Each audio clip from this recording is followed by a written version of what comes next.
તમારું નામ? ચંદ્રેશભાઈ. કેમ છો તમે? મજામાં બેન. કેવું છે આજે, કેવું ફીલ થાય છે તમને અહીંયા આવીને? બધી ફર્સ્ટ ડિલિવરી થઈ રહી છે. જો આજે દિવસ કયો છે? રથયાત્રાનો શુભ દિવસ કહેવાય. આ દિવસમાં દરેક લોકો સારું કાર્ય કરતા હોય છે. તો તમે મને જણાવો છો કે તમે પહેલી વાર જ્યારે ટેસ્ટ ડ્રાઈવ લીધી હશે ત્યારે તમને કેવું લાગ્યું? કંપની દ્વારા અહીંયા એક ગેટ ટુગેધર ટાઈપનો પ્રોગ્રામ રાખેલો. એ વખતે કંપનીમાં દરેક લોકોને ઇન્વાઇટ કરેલા, દરેક સ્ટેજ ઉપર આનું પરફોર્મન્સ આપેલું. ગાડી બહુ સારી બનાવી, બહુ સારી અંદર ડેકી ચલાવવામાં, હાઇટમાં, આ ગાડીની મજબૂતાઈ દરેક રીતની.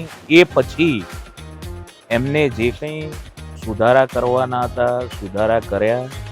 તમે પેટ્રોલનું તમે મેન્શન કર્યું કે તમે પેટ્રોલનો તમને પરવડતું નથી કે એ રીતે, તો એ પેટ્રોલ અને ઇલેક્ટ્રિકનું મને કહી શકો કે તમને કઈ રીતે ખબર ને કઈ રીતે, કે તમને શું લાગે છે કે પેટ્રોલનો ખર્ચો કેટલો વધારે આવે છે, કેટલો ઓછો આવે છે? આમાં કેવું છે કે પેટ્રોલ પુરાવા જાય માણસો, પછી પાછા આવે કે ભાઈ આવું છે, હું આ છું, ફલાણું છું.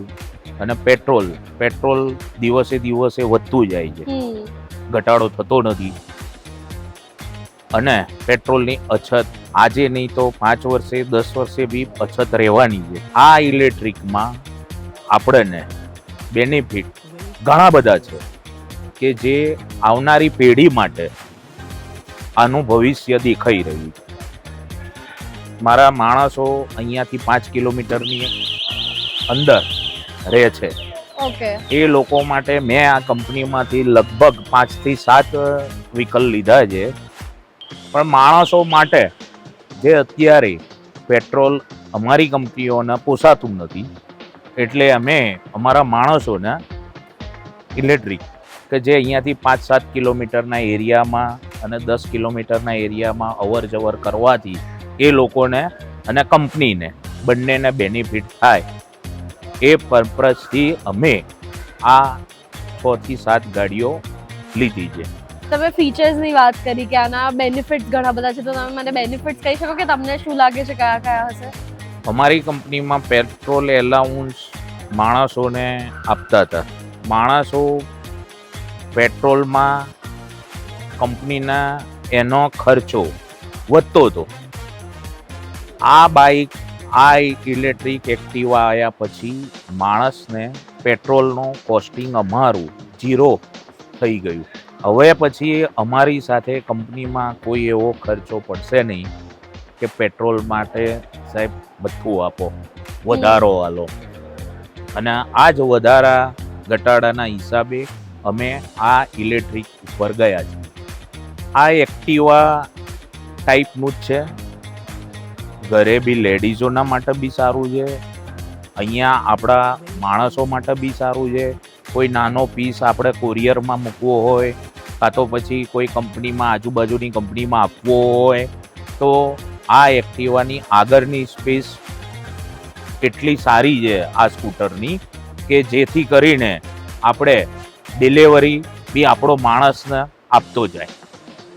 અને ડિક્કીની સ્પેસ પણ 34 લીટર્સ છે, તો એમાં બી બહુ જ મોટું હોય છે. ડિક્કીમાં તો એટલું બધું સારું છે, કોઈ બી માણસને કંઈ બી સામાન લગભગ જે એને જેટલી ખરીદી એના હાથની કેપેસિટી જેટલી છે એટલી એ કેપેસિટી ડેકીની છે.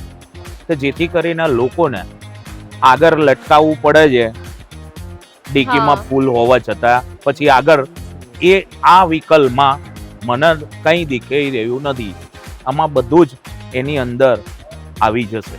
તો તમે તમારા ઇન્ડસ્ટ્રીમાં આજુબાજુની જે બીજી બધી ફેક્ટરીઝ હોય એ લોકોને રેકમેન્ડ કરશો કે એમને બી વર્કર્સ માટે તો સ્પેસિફિકલી લેવું જોઈએ? કારણ કે બહુ વધારે તમે મેન્શન કર્યા. અમે અહીંયા અમારી આજુબાજુની કંપનીઓના ઘણા લોકોને આ બાઇકની વાતચીત કરી, બતાવ્યું, કેટલોક બતાવ્યું, કંપનીનો ઇન્ટરવ્યૂ બી આપ્યો, અહીંયા ટેસ્ટ ડ્રાઈવ બી આપી. લોકોએ એના ખાસ પ્રોત્સાહન આપ્યું સારું. એટલે આજુબાજુની કંપનીઓએ બી આમાં 2 ગાડીઓ 3 ગાડીઓ જેમ જેમ એમ લોકોને જરૂરિયાત પડે છે એમ એમ એ લોકો ઓર્ડર આપતા રહે છે. Okay. Thank you so much for talking with us. મને બહુ સારું લાગ્યું. Thank you.